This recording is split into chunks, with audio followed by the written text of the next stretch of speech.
Should we start? Hello everybody, so we're going to start now. This is I do Free Communists, so this is Jock from the Communist Workers Organisation. He's going to speak for about 20 minutes and then open it up for the First World War. Okay, thanks for that, Mark.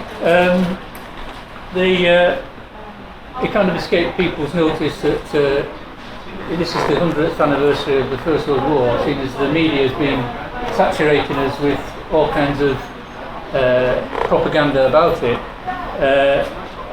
In fact, it's only a fortnight since it was the anniversary of the assassination at Sarajevo of the Archduke Franz Ferdinand, which led 1 month later to the Austrian invasion of Serbia, which sparked off the First World War. This, of course, has gone down with a lot of bourgeois historians as the start of the First World War, that the cause of the First World War was the assassination at Sarajevo. But the assassination was only the occasion for the war to start. In the real sense of a cause, it wasn't one at all. And in fact, we've had hundreds of capitalist commentaries about the war. The one that, right at the beginning of the year, it started off with, I don't know if everybody remembers it, with a programme by Jeremy Paxman, that extremely erudite commentator for the BBC, who told us within the first 3 minutes that Germany started the First World War, and then focused in on Hartlepool and said, for the British people, the war was a tremendously shattering event, because for the first time in history they realised they were vulnerable. What he didn't mention was that the only reason they were vulnerable is because the Royal Navy decided to move its ships to Scotland on to the Channel, leaving the entire north of England open for attack by the Germans. But the other thing he said in the programme was, what he kept stressing was, it was democratic Britain, democratic Britain, democratic Britain. When, in fact, at the time, the majority of the working class didn't have the vote. All women didn't have the vote, and most people who didn't own some form of property did not have the vote. And so democratic Britain was supposedly what the war was about and what we were defending. And getting back to the question of the causes of the war, there's been a whole panoply of academic books, some of them written by people who I quite respect, but to be frank, they are rubbish, because all they do is they focus on what each individual actor did.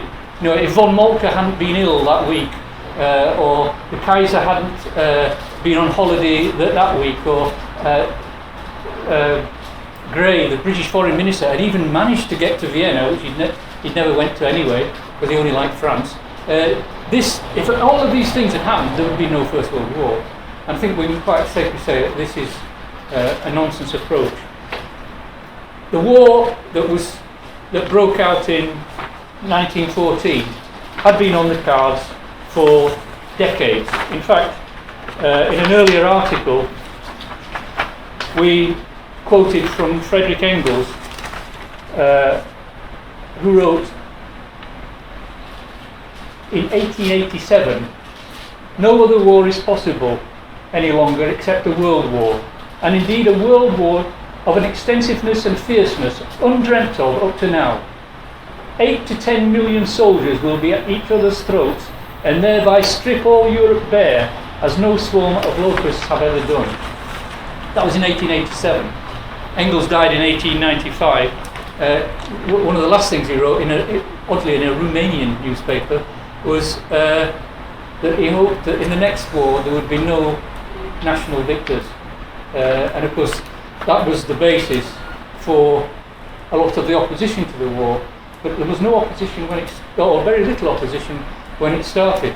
Because the key to the understanding of the First World War, and I find this quite depressing about even some anarchist organisations, is to recognise that the First World War was brought about by a specific shift in the capitalist system, a shift to imperialism, which Engels actually could only barely see in 1887, but became, as monopolies developed and as overseas policies developed, we got the scramble for Africa and all the other panoplies of imperialism, including a war race in which the British Empire was involved in an arms race with Germany over the size of their fleets.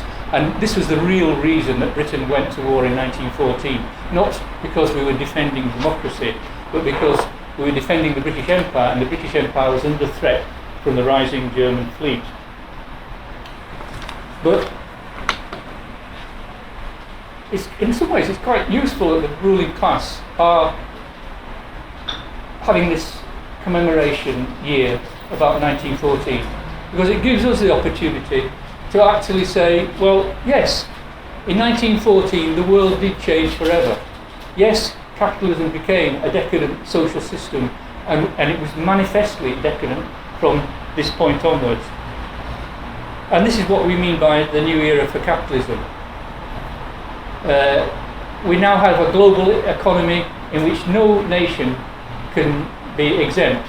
Engels, in the quote I gave you, went on to say, I don't know what role China will play in the next war. In actual fact, China, of course, had been largely parcelled out between the imperialist powers by that time. But it also set in train a process, imperialism set in train a process towards a greater integration of the world economy. And this was why, in 1914, all the crises which had been building up finally came to a head. I could go through all the crises, but then the talk would be longer than the 20 minutes Mark promised you. I'll just mention some. In 1908, the Austro-Hungarian Empire, the Habsburg Empire, annexed Bosnia, a complete humiliation for the Russians. The Russians immediately increased the speed by which they mobilized their troops towards Germany, with a new plan from 1909 onwards. In 1911, the Germans sent a gunboat to Morocco, and Lloyd George made a famous speech at the Mansion House telling them to hands off Morocco, humiliating Germany. And then in 1912-13 the Balkan Wars broke out, wars that were so severe that in 1912 the Socialist International called a special congress at Basel, or Basel if you're French, and said that in the event of war they would do all they could to prevent it by the mobilisation of the working class. Not quite saying that they would actually take a revolutionary path though. And this was one of the things that happened in 1914. In 1914, social democrats, the working class was largely in social democratic or anarcho-syndicalist organisations. And in the main, when the time came, the competing claims of workers of the world unite, you have no country, against in the hour of danger we will not leave the fatherland in the lurch, fell down on the nationalist side. The Social Democrats, in the majority, apart from the honourable exceptions of the Serbians, the Bulgarians and the Bolsheviks, all voted war credits to their respective government or supported them. I won't go into the various British ones today, but the only group, and it was a group rather than an organisation, that can claim to have had any real anti-war policy was the Socialist Labour Party. The BSP had John Maclean, and John Maclean didn't make any attempt to make the BSP believe in his position, so they don't quite count.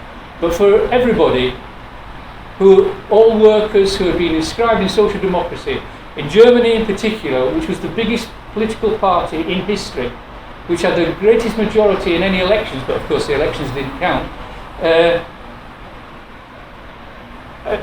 decided not only to vote war credits for the Kaiser, but 1 month before, when the war crisis began to rumble, they told the German Chancellor Bethmann Hollweg, don't worry, we will not sabotage the war effort. This was then passed on to the military high command, and they talk about the Germans giving the Austrians a blank cheque to attack Serbia. The Social Democrats gave the Kaiser a blank cheque to start the First World War in this respect. And this, we can only call it a betrayal at the time, because it was seen as a betrayal of an entire workers' movement, was not entirely unexpected. There were signs that Basel and at Stuttgart in 1907 that the social democratic conception of socialism was not internationalism as we know it. They all had a nationalist approach. It was about what you do in your country. Bringing socialism to your country was how they talked about it. And this, of course, was the Achilles heel of the whole social democratic movement. Because when it came to it, country by country, they all found an excuse for supporting their own bourgeoisie. And this is a tragedy from which we've probably never recovered. Obviously the biggest tragedy was in fact the German one, but the thing was repeated across Europe. And it wasn't just the Social Democrats, of course. In the Solfed pamphlet you can read Fighting for Ourselves. It tells you quite clearly that the CGT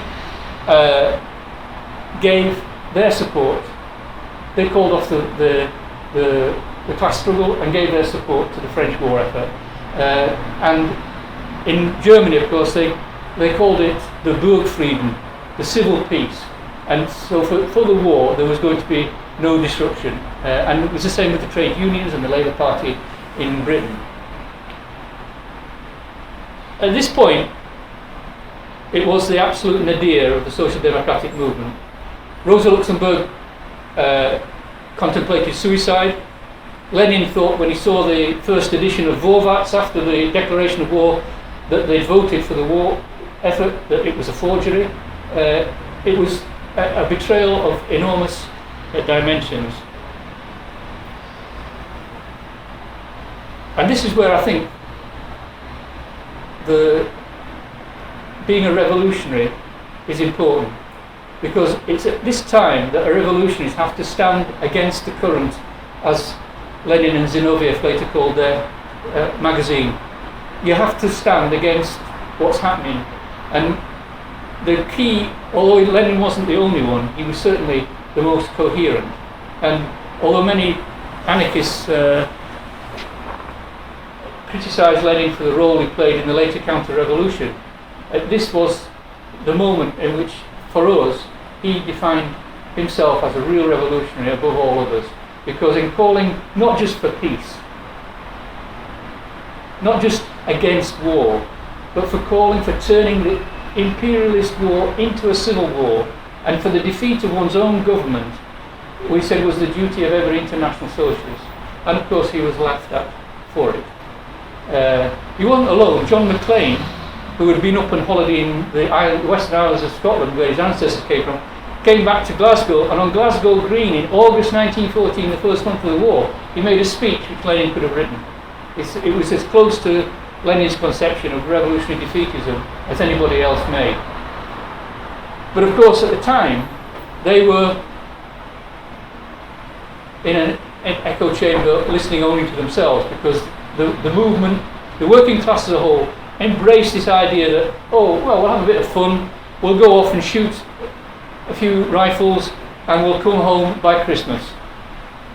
The reality of the Industrial War, which Engels had predicted in 1887, and many other writers in the 1900s all said the next war is not going to be like any other war.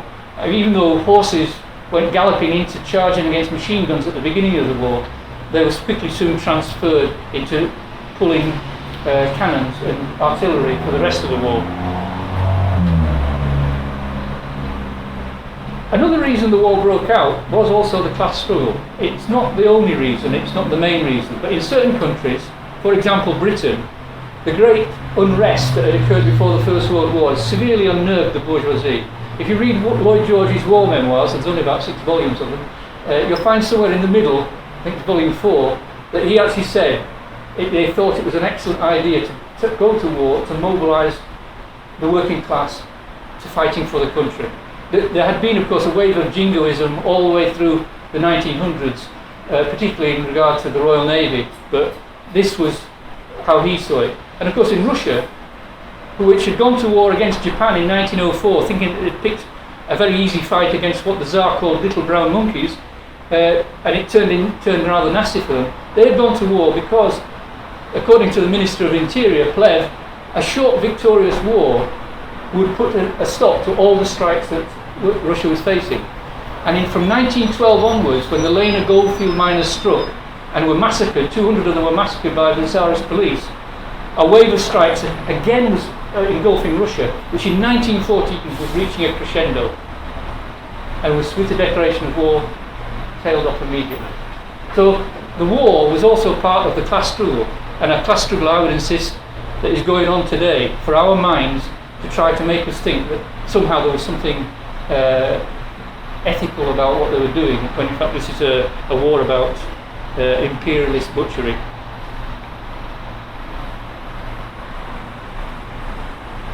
To return to our revolutionary defeatists, of course, they had to wait for 3 years of this butchery to carry on before they finally were able to see some reward for what they were advocating.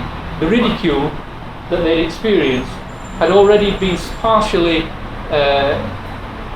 overcome with the calling of conferences at Kiental and Zimmerfeld in Switzerland, which, although the majority of the socialist parties there were just pacifists, there was a Zimmerwald left that actually came up with an anti-war manifesto not so far removed, but not as good as, the position of Lenin on turning the war into a war for socialism, a war of the working class against capitalism. But in February 1917, of course, when workers, and initially women workers, from the textile factories of Petrograd, when they took to the streets, they had two demands on their banners. One was for an end to the cuts in wages and rationings. The other was simply down with the war. And this down with the war was what now chimed with what the underground Bolshevik organisation, which was carrying this message into the working class, were saying. And this was what paved the way all through the 1917 for the rise of Bolshevism, because Bolshevism was above all anti-war. I noticed, what was that chuff that wrote that book, A People's Tragedy? Orlando Firegates. He wrote, if it hadn't been for the war, there would have been no revolution in Russia. Yeah. It makes it as if to say, well, the war was an aberration. The war was an imperialist war, and it turned into a class war, and the class war started in Russia. And it was in fact the working class that demanded the end to the war. It was the working class that actually brought about the end of the war. Because the Russian Revolution of February started an agitation which ended up with the October Revolution, because the parties that took over after February refused to end the war. By refusing to end the war, they turned the Bolshevik Party from a party of a few thousand into a party of hundreds of thousands, and hundreds of thousands of activists who were prepared to fight on the anti-war agenda. And once the Bolsheviks got into power, of course, the first thing they did, or second thing possibly, was issue a decree on peace. Now, I'm not a great fan of decrees. They're just pieces of paper. But they also set markers, political markers. And this political marker was a threat to the international bourgeoisie. That here the Russian proletariat had ended the war. They knew how to end the war. Here there was a message to the workers of the world from that revolution. How would the workers respond? Well, obviously the bourgeoisie scrambled. The first thing that they did was, in January 1918, Woodrow Wilson issued his 14 points for a just and lasting peace. And this was the first attempt by the ruling class to respond to the Russian Revolution. There'd been no such attempt previously in the whole of the First World War. There was no attempt at negotiated solution, because an imperialist war is a war to the death. It's a guerre à outrance, as they say in France. It means that you win, and it's a zero-sum game. And that's what imperialist war is about. Because what often happens is that in the course of it, the victors also lose. I mean, the British Empire fought 2 wars in the 20th century and destroyed its empire, even though it finished on the winning side in both cases.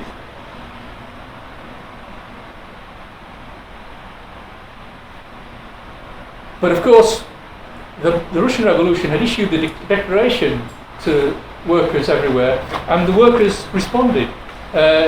In 1918, the British Army had 1.5 million, this is at a time of war, 1.5 million soldiers in industrial areas to prevent civil unrest, strikes, and opposition to the war.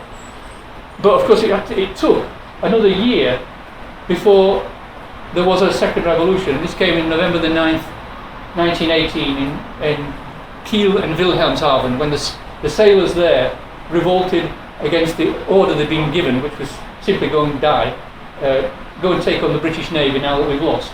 And they said, well, we don't see the point in this. And so they made their revolution. And then linked up with the townsfolk and set up workers' councils, copying those that had been set up in Russia. And this was the hope at this point that the world revolution could break out. It gave great heart to the revolutionaries in Russia, because up till then they had said, without the German revolution we are doomed. And everybody had said this, and they agreed on it. But the German revolutionaries had not created a separate organisation that was as distinct as the Bolsheviks. The Spartacus League was still part of a centrist party called the USPD in Germany.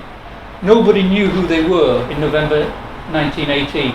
As a result, their influence was not as widespread, and social democracy, which was actually a incredibly right-wing movement with lots of really out-and-out imperialists, especially in the trade union leadership of social democracy, they still had a stranglehold over the majority of the working class. And in the months that followed, what they did was they manoeuvred to turn the councils into just organisations that would approve the setting up of a new bourgeois parliamentary democracy. Against this, Karl Liebknecht impetuously and foolishly called the Spartacus Revolt in January 1919. And the Social Democrats did their work for capitalism again. Because when the war ended, the German army was not disarmed. They were allowed to march back to Germany from France with full military formation, carrying their weapons. The German army had 250,000 officer class men alone, and they came home with their arms. And a lot of these formed part of the Freikorps, and the Freikorps were unleashed on the workers of Berlin on the orders of General Groner, who had earlier had a telephone conversation with Ebert, the leader of the Social Democratic Party, who said, yes, come to the rescue of the government in Berlin. And the crushing of the Spartacus Revolt in January 1919, the murder in cold blood of 400 communists, including Karl Liebknecht, Rosa Luxemburg, and later Leo Jogisch, all contributed to the weakening of the class movement in Germany and to its ultimate defeat.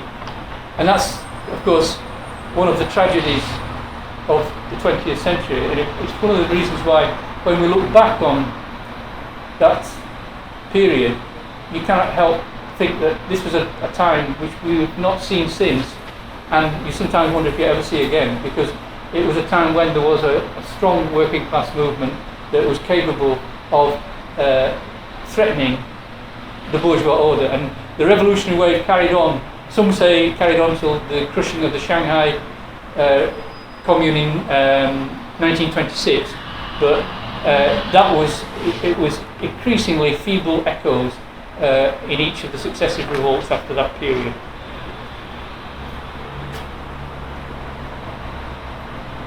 But I suppose the final consideration should be about today, because it's not clear why the ruling class have gone in for the commemorations that they have gone in for.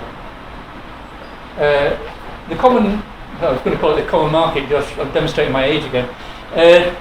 The European Union has given money to every government to hold these commemorations.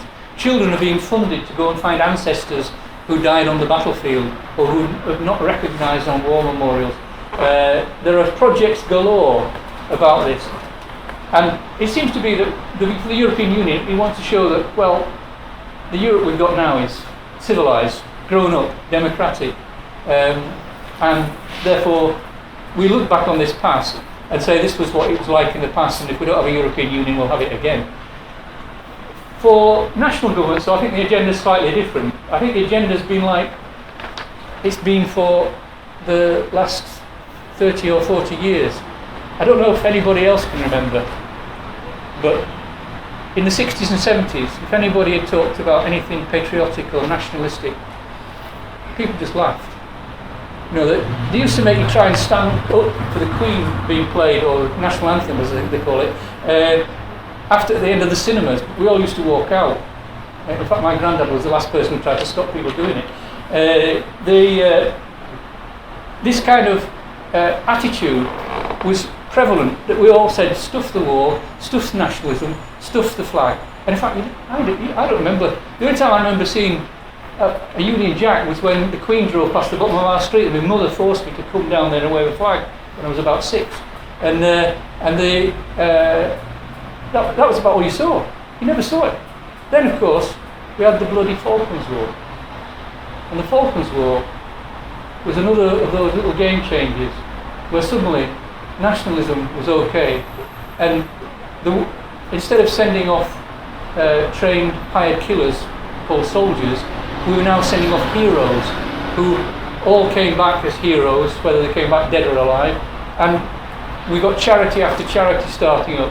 Red poppies, never saw them in the 1950s and 60s. Gradually saw one or two in the 70s. Now suddenly, if you don't put a poppy on your counter, it's a bit like the Nazis used to collect Winterhelfen. If you didn't pay into the Nazi collection box, the SA came round and beat you up. Well, they don't come round and beat you up, but they certainly put your business in the paper, and you risk losing your livelihood. And it's very much been the tone since then. And all this I see as preparation for another nationalist kind of identification that's in some ways much more insidious and deeper than the jingoism that the music halls used to portray before the First World War. At the moment, war is not on the agenda, but, and this is the last point for all those who are getting a bit faint, the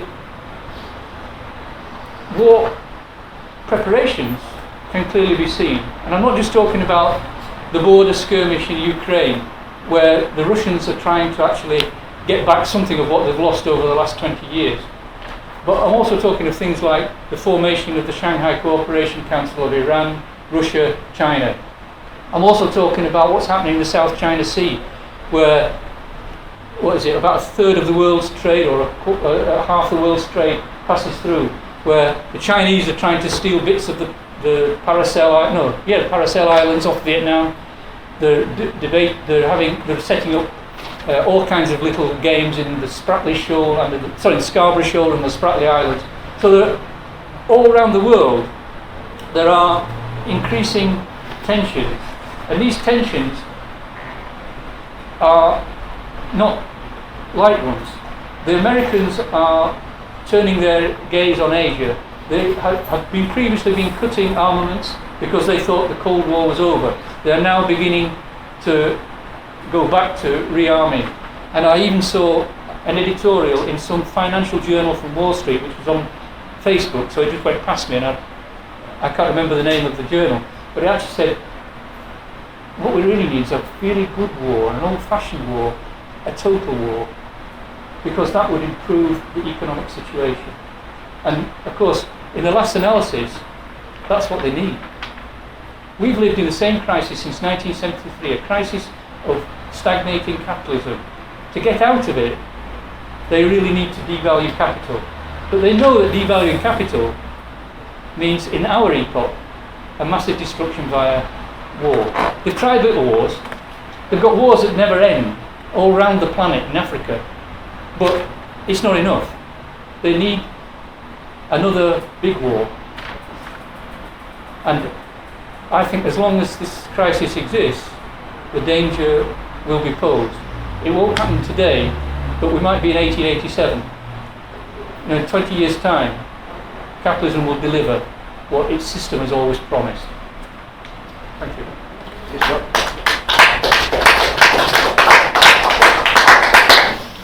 Right, who wants to make any contributions? I think if you'd have been in the meeting before this one, I think that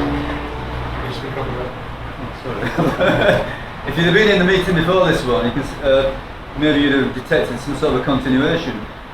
because the meeting before this one was talking about a popular left-wing movement, and I think that what Joe was saying illustrates the problem with the measuring the labour movement by size alone.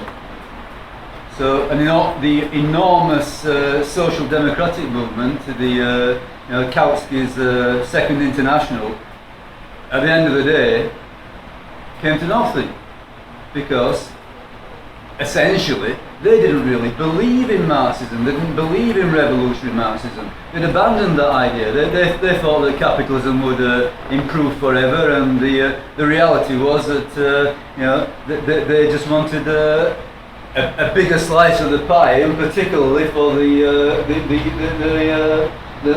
people in the parties and the trade union leaders. That was the reality, and I think that it illustrates the reality that there are no shortcuts, there are no easy ways, that unless the revolutionary movement is based on solid principles, then the size of it doesn't really matter.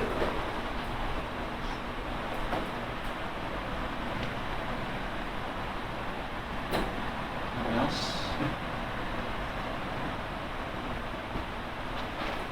Feel free to carry on if you're wrong.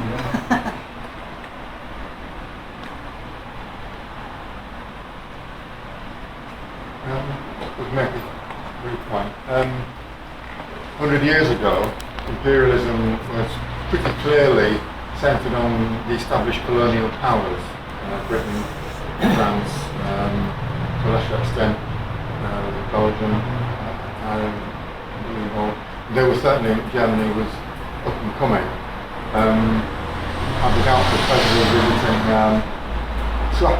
Swakopmund in Namibia a few years ago. It's got a monument there to 21 German submariners who died in 1901. Didn't mention that they died exterminating an entire tribe. I think it must have been the first genocide of the 20th century. So you had different centres of imperialism arising. Since the First World War, it's been very much the American essentially.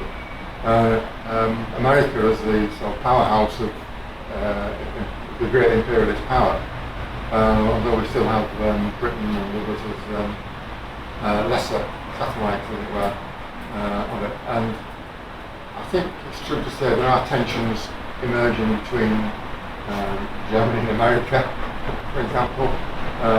Each national centre has its own interests to promote.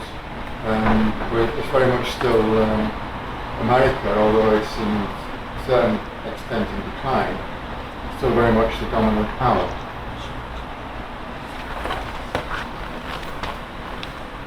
Objection to functions. And if you want to pick up on that, Anybody else want to pick up on it?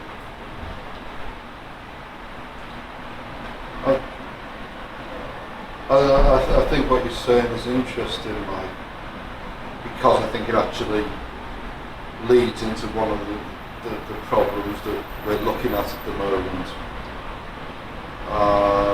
Trying to get this in some sort of order.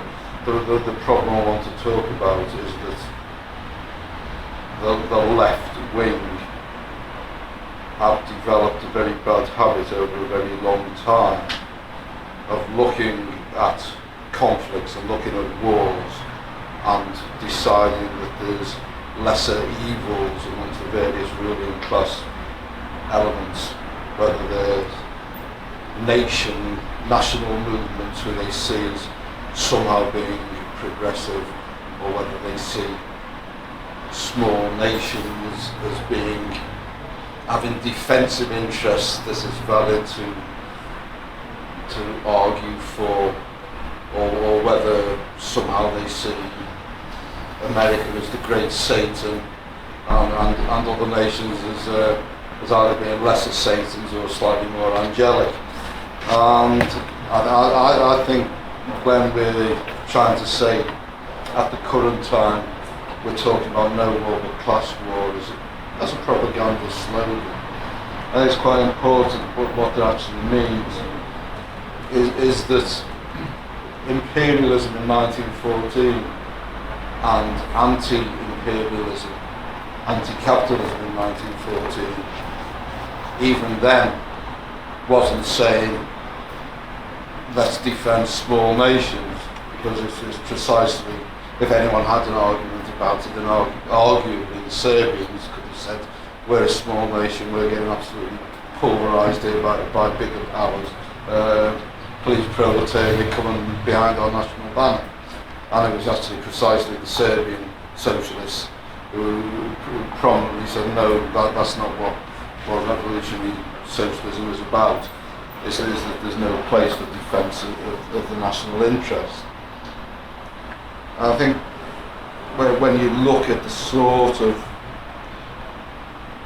wars that are already taking place, and I think Ukraine and what's going on in there, and the Russian attempt, as Jock said, to try and regain their position in world imperialism that they've lost over the last couple of decades.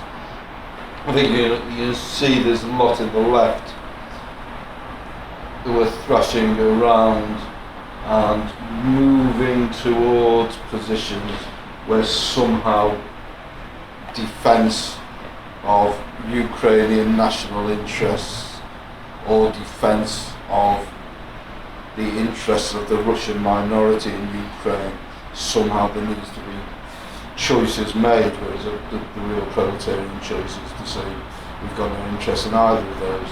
It seems to me that most of the left, and some of them quite explicitly, the Maoists who standing next to an org are absolutely explicit that they think that the separation out of the Russian-speaking areas in Ukraine and their reunification with Holy Mother Russia was something that the workers should support. Socialist Workers' Party in the USA are very much on the other side. For them, the Maidan movement was an expression of progressive nationalism, and the nasty Russians are taking away Ukrainian national self-determination.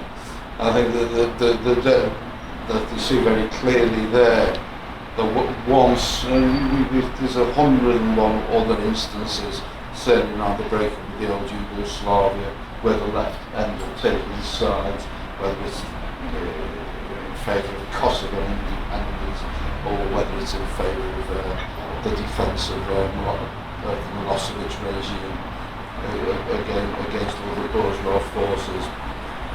I think we have to be very careful that in this epoch, imperialism isn't about, anti-imperialism isn't about opposing this national entity or that national entity. It's about saying that the whole world system is leading to the destruction of human civilization. That imperialism isn't something where there's good bits and bad bits to be weaned out. That the whole world system is something which as a world class where we have to oppose, and that to be led into critical support for this or that ruling class faction, whether it's an existing nation or a would-be nation, that all of that is absolutely poisonous. And I think that's actually why I believe that no war but class war actually is quite a useful propaganda slogan at the current time, because it's very clear that we're not going to fall into those traps, and we're actually warning people against falling into those traps.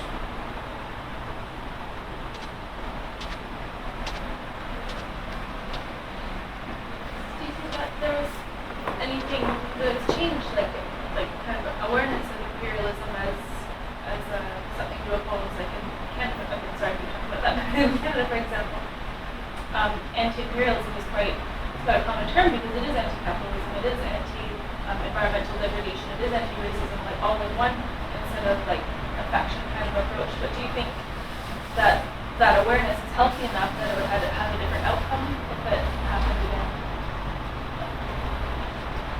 Do Are you talking for Canada?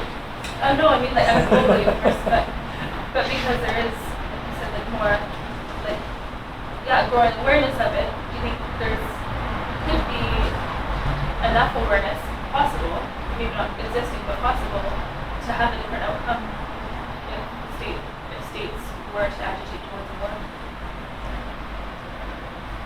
I think at the moment they're winning. If you look at the way in which we are facing our 6th or 7th year of austerity, and you look at the resistance or lack of it, then the sense that there's a workers' movement or any kind of workers' resistance at the present time is very low. And obviously last Thursday was a bit of a union procession, but what was behind it, you realise, was not a lot.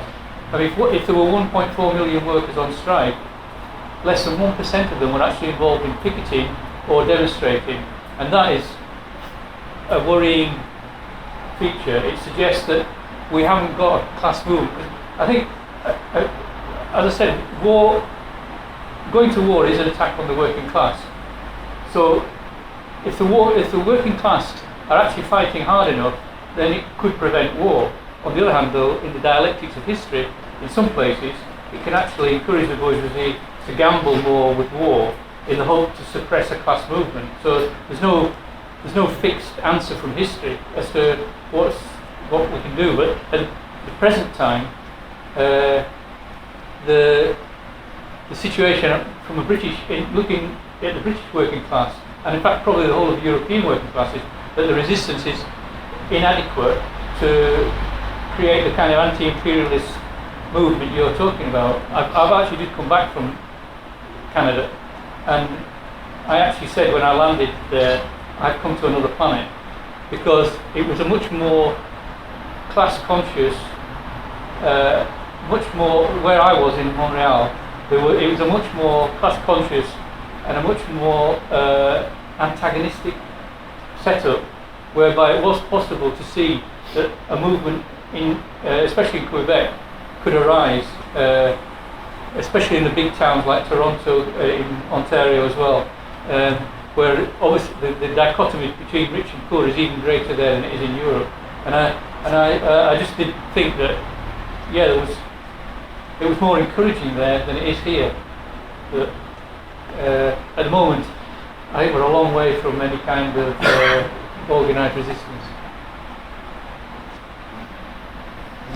I think you said something like that anti-imperialism is necessarily anti-capitalist, but I think that there are examples of anti-imperialist movements that aren't anti-capitalist.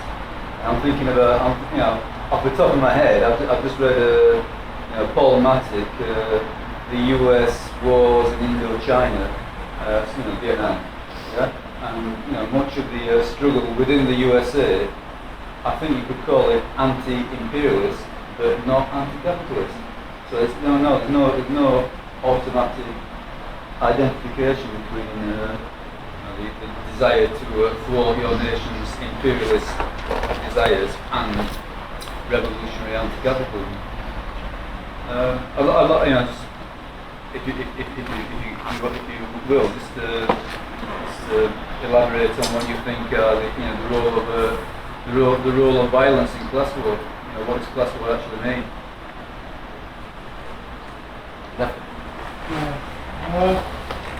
I think with the thing about anti-imperialism, for example, in Turkey, anti-imperialism is sort of state ideology. The state ideology is based upon anti-imperialism. Now, Turkey still has troops in Cyprus. Turkey regularly puts troops into northern Iraq and bombs northern Iraq on an almost weekly basis at the moment. But this is an anti-imperialist country. It's always told to us it's anti-imperialist. So, what does anti-imperialism mean? I think it was about 5 years ago now, in the last big war in Iraq, and there was some anti-imperialist demonstration organised for just after the war started. And then the war started, and they tagged on a bit about Iraq, and most of the left were on this demonstration, and they were shouting about US out of the Middle East. They didn't like to mention that the Turkish army was like in Iraq sort of bombing people, and this is anti-imperialism, I think. And today, I don't think there's anything anti-imperialist about anti-imperialism. It's supporting one side of the imperialists. You take this side, you take that side, but I think anti-imperialism is a very bankrupt idea today, even.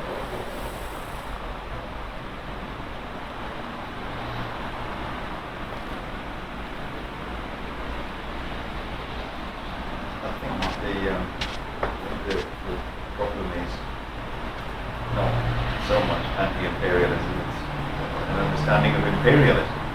I mean, what is imperialism?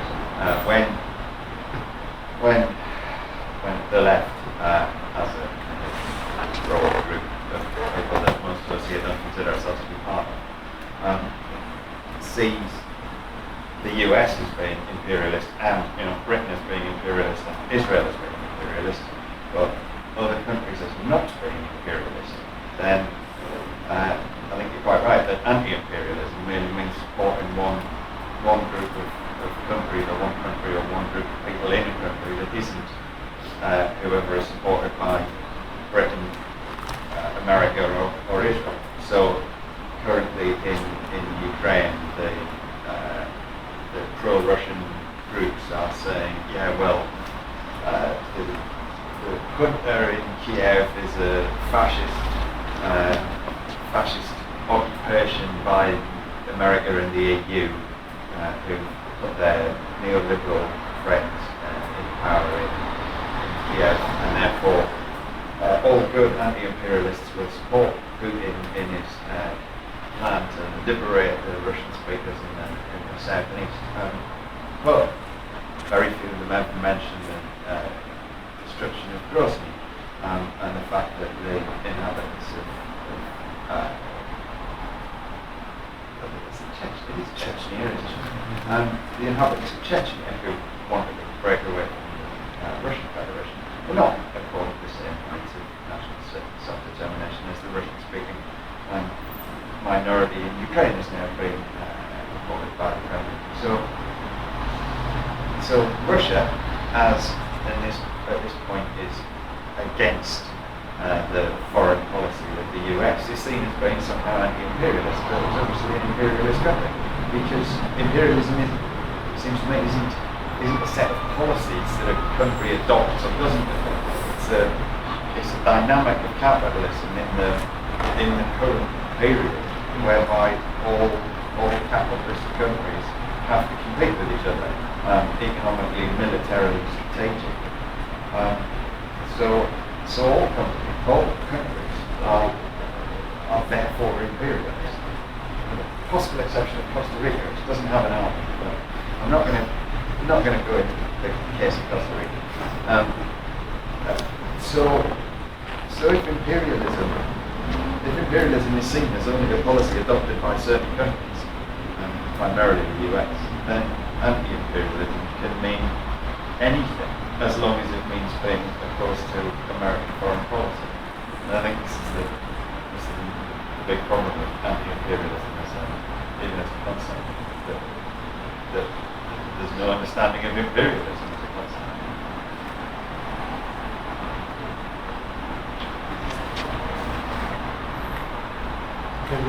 Just to say a couple of points about Ukraine. I think it is true that the EU and America were the hidden hand, and not too hidden hand behind the Maidan uprising. And we did so in conscious collaboration with outright fascist forces. No doubt about that. And one of the outcomes of the project will be dismantling of the industries in the east. Having said that, the separatist project doesn't offer any alternative, nor does the machination of Putin, who looks to be quite willing to see the separatist movement massacred, which is about to happen. The working class in the area does appear to give a lot of support to the separatist movement. I've seen video clips of marches of miners on strike, 1,000, 2,000, marching behind a band or a loudspeaker playing old Red Army songs, Rise Great Nation, Fight the Fascist Forces. That's the situation they're in. They're going to get hammered. There's no way we can say that what they are offering is an alternative to the Kiev EU American project. But the ultimate aim of that project is not just to impose its will on eastern Ukraine, but to attack Russia and put an eye on that massive area, 1/6 of the world's landmass, which has got huge mineral resources. And I think that's it. I'm not suggesting for a moment that the government in Moscow or any of the oligarchs they represent offer an alternative for that, and the only alternative is class struggle. And somehow we've got to get that message across.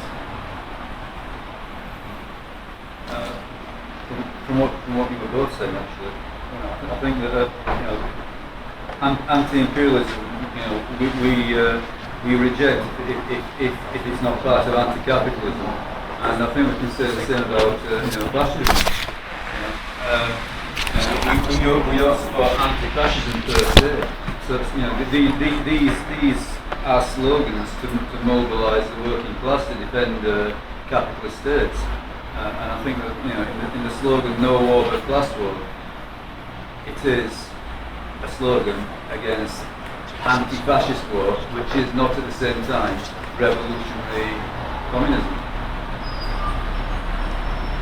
One more, mate. Got 5 minutes, so yeah, okay, cool.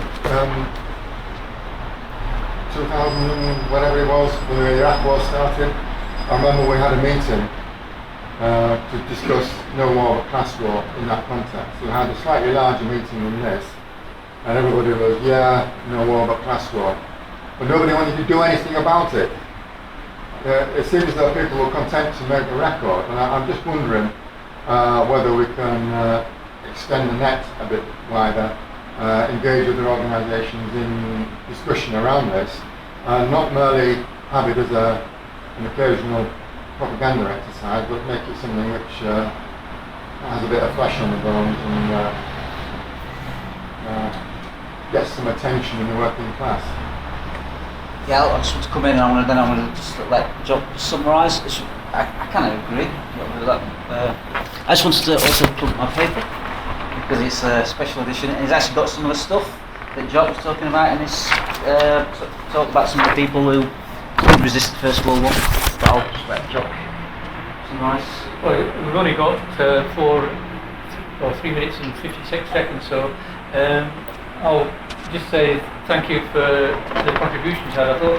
I like the way that the discussion on imperialism, or anti-imperialism and imperialism, each person built on what everybody else said, and we actually got a definition at the end that we live in a world that is the whole capitalist setup is imperialist today, and there are no state can escape that. There's no good progressive body we can support, and no body that we'd be against. We're against all the sides in the Ukraine, for example, because there is nothing worth supporting. What we stand for is the independence of the working class, and that has to remain the basis for any revolution defeatist, no war but class war policy. Thank you all for coming. If you want Aurora, the free paper here. There's a free comics paper here if anybody wants it. Steve was the paper.